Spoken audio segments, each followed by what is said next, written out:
Certains ont fait un long voyage pour venir jusqu'à nous, je les en remercie. J'espère que tout ce temps fort se déroulera, je dirais, le mieux possible.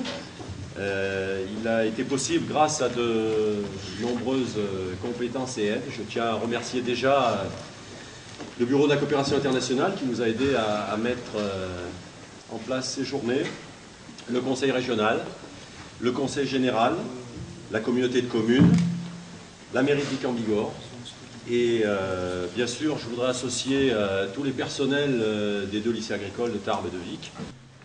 Je vais leur demander de se présenter parce que ça c'est vraiment un exercice, je suis incapable, mais à travers cette présentation, parce que comme le faisait remarquer Bénigne, il y a des présentations sèches et puis des présentations peut-être pas conviviales mais au moins plus opérationnelles.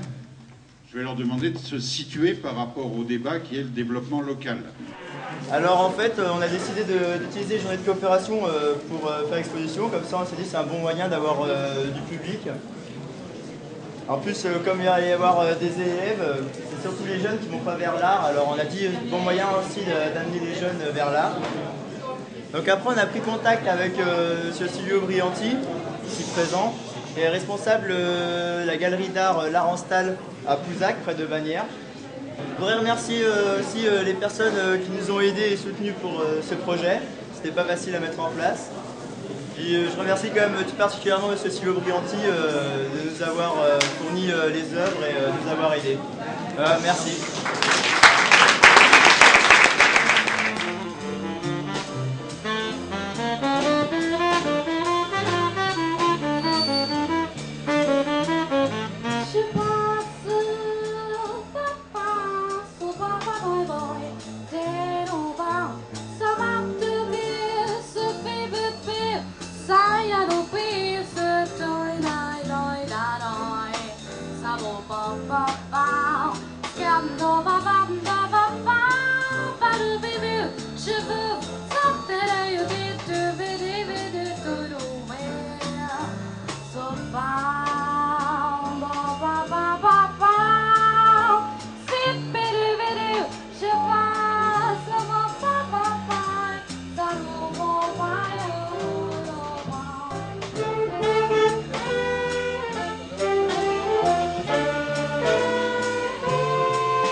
Je suis très contente d'être ici aujourd'hui parce que vous m'avez donné l'occasion de parler un peu de mon pays et des femmes en particulier.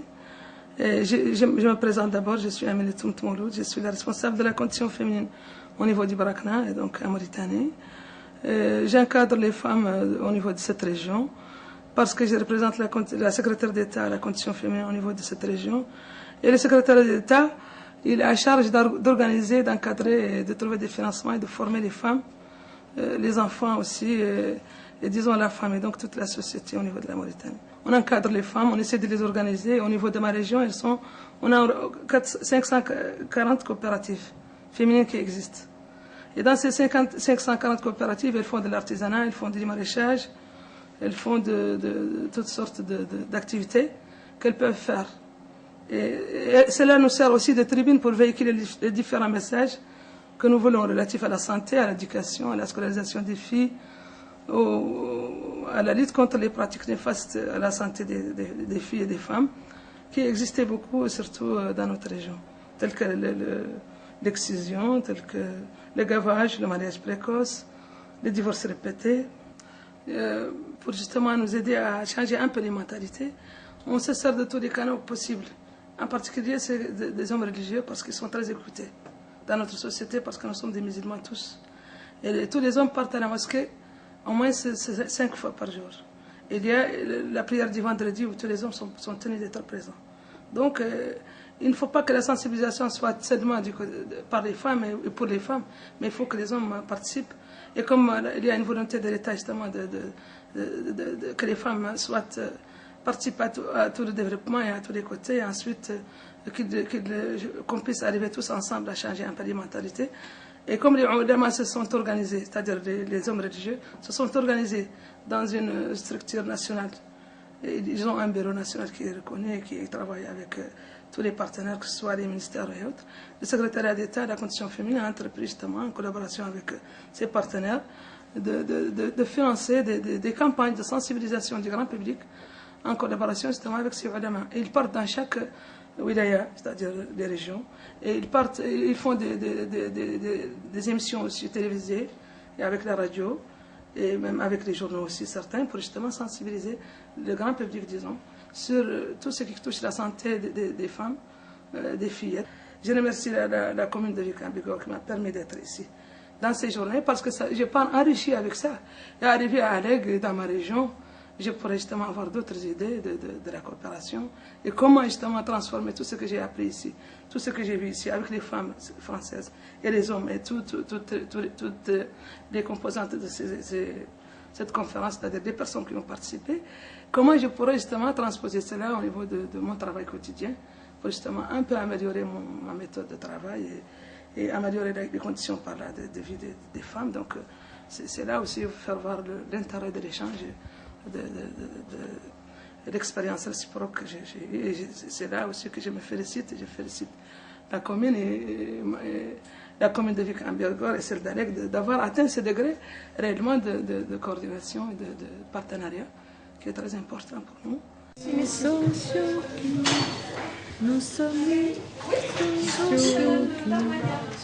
Bon, représentant.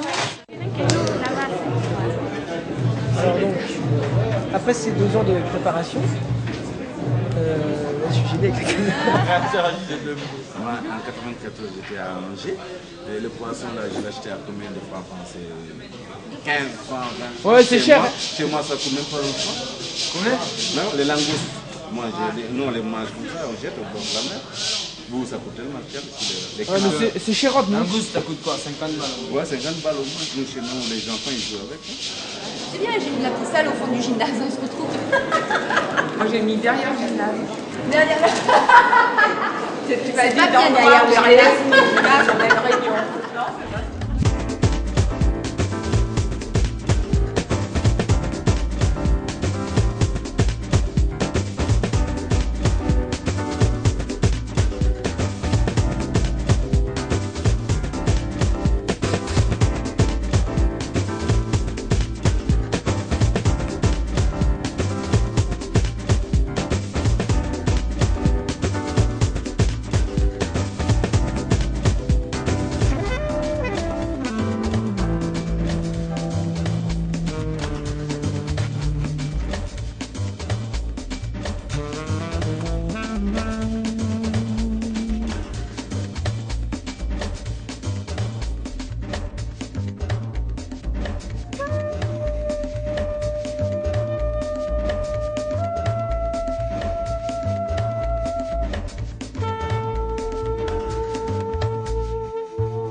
Yo vivo en Costa Rica, al noroeste del país, cerca del mar Pacífico.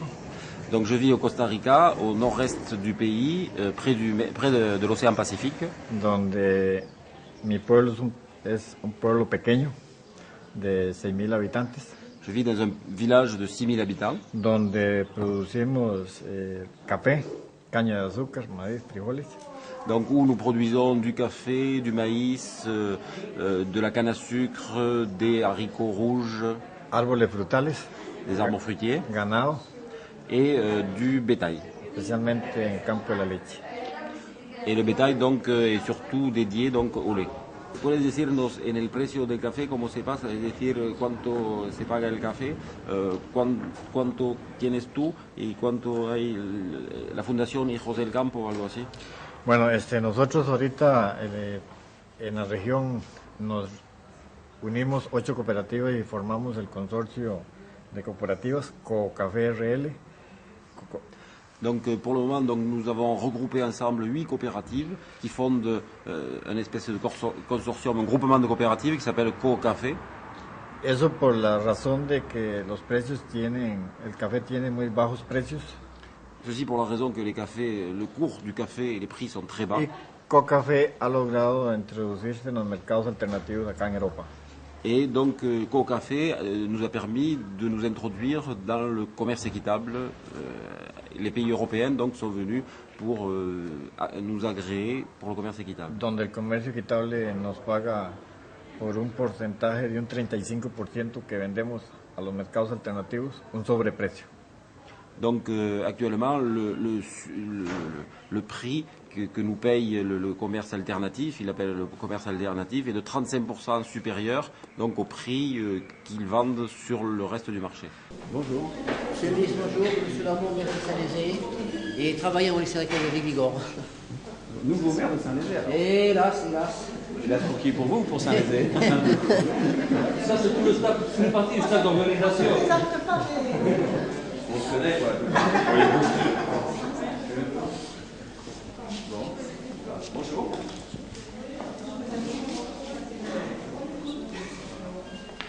C'est-à-dire toujours jeune aussi. Bonjour. Bonjour.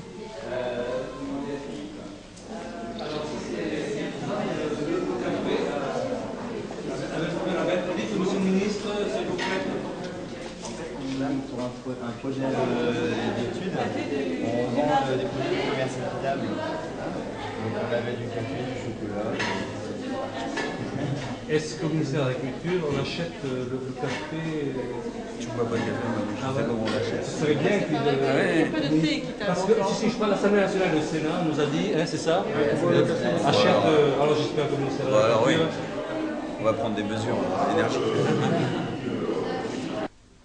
Ces journées de la coopération internationale de la DGER, de la Direction générale de l'enseignement et de la recherche du ministère de l'Agriculture et de la Pêche, sont une des grandes manifestations annuelles de l'enseignement agricole. Je suis donc évidemment très heureux d'avoir aujourd'hui pour la première fois l'occasion de m'exprimer devant les acteurs de cette mission de l'enseignement agricole.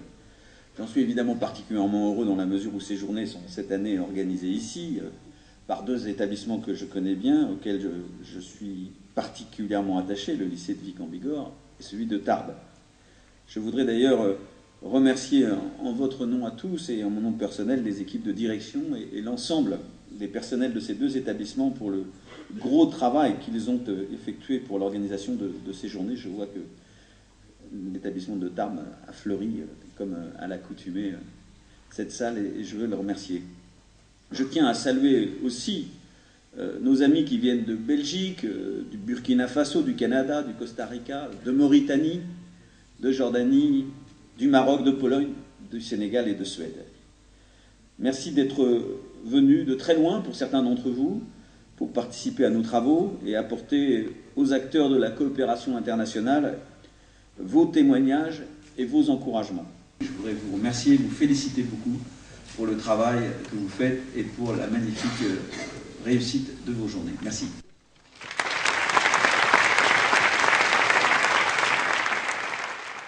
À l'issue de ces journées, vous avez participé en tant que grand témoin.